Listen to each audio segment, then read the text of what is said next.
నీకు ఇష్టమని రొట్టె వేసాను. బాగుందా? వెళ్ళరా టపాకాయలు కొనవా? ఏంటి వాడికి టపాకాయలు వద్దు కానీ మంచి బట్టలు తీసుకురండి.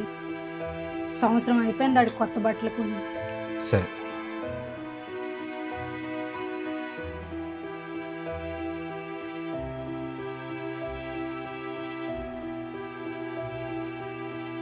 మీ అబ్బాయికి మీ ఆవిడకే తీసుకున్నారేంటండి? మీరు తీసుకోరా? నేను తర్వాత తీసుకుంటానండి.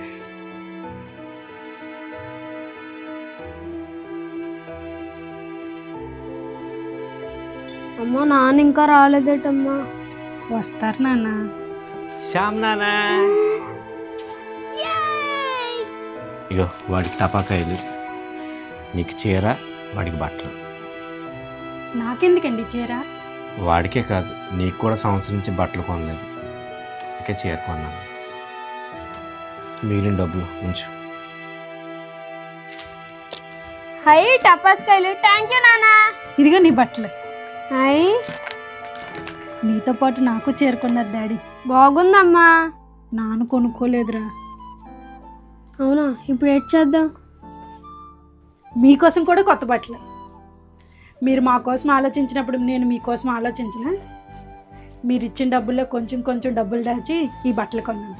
పండగల ఆడంబరాలు లేకపోయినా అనుబంధాలతో జరుపుకోవాలి. దీపావళి శుభాకాంక్షలు.